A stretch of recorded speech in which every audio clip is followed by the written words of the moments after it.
It's okay to be hurt. It's okay to be broken. There's nothing wrong. But you have to be strong for your loved ones. You have to keep the faith.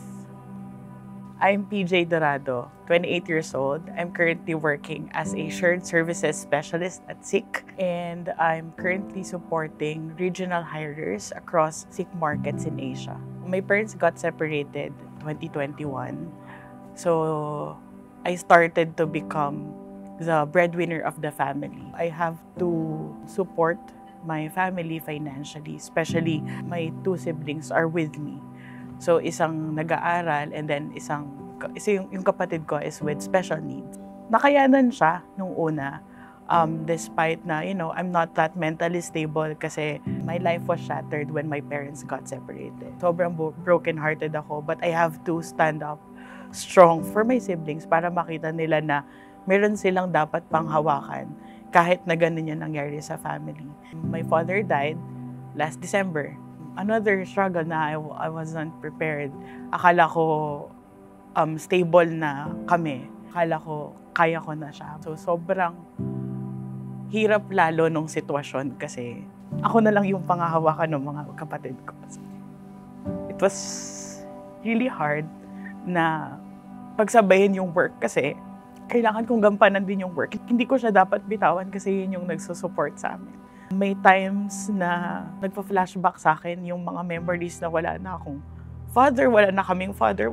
Kami na lang magkakapatid. We have to be strong para sa amin, para sa isa't isa. Lalo na yung kapatid ko with special needs kasi there were times na naaalala niya pa din na wala na kaming father, ganyan. Nakita ko din na hirap siya kasi hindi niya alam kung kanino siya ngayon, sasama. Kasi nga wala na yung father ko. Doon siya nasanay. Most of the time pala, during my lunch break, I skip my lunch kasi kailangan ko siyang paliguan, kailangan ko siyang pakainin, kailangan ko magluto para sa amin. Ang hirap din pagsabayin. After work, sila ulit yung aasikasuhin ko and then matutulog na lang ako. But I'm grateful naman na my friends are there to help me, especially the company din kasi they understood my current situation. So, nagbigay naman sila sa akin ng mga adjustments or ano yung mga kailangan kong gawin para matulungan ako habang inaasikaso ko yung family ko and at the same time, working ako here sa SIC. Most of the time, nagbe-breakdown talaga ako as in parang hindi ko na alam gagawin ko.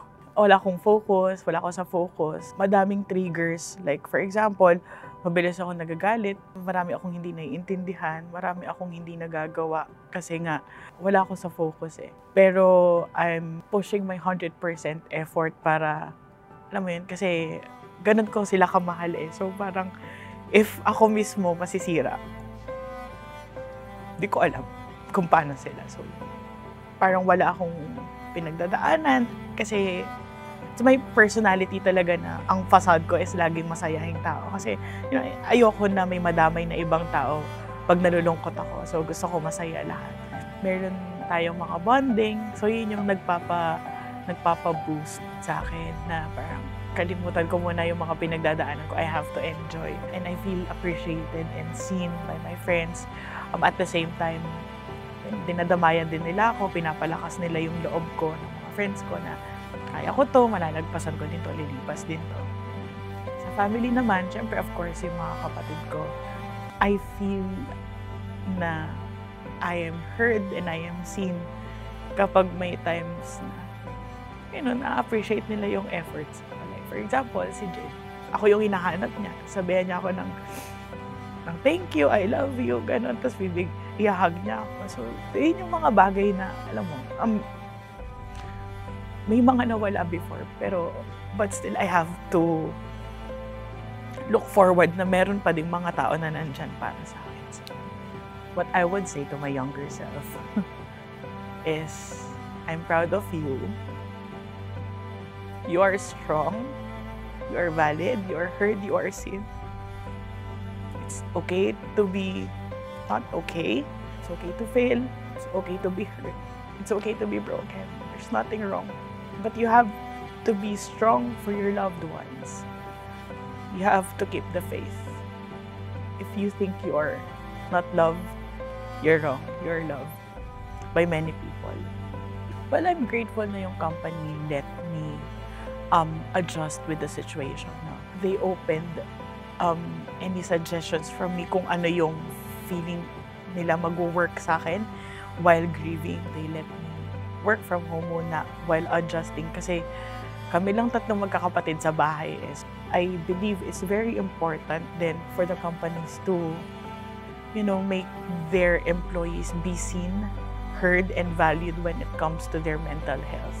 Or mental health issue, hindi siya masyado dinidiscuss kasi nga, people think that it's too personal, it's parang out of your concern already. Pero, let's normalize na pag-usapan yung mental health issue kasi it's very important. I am PJ, a mental health advocate. I am a breadwinner. We are here and we see you.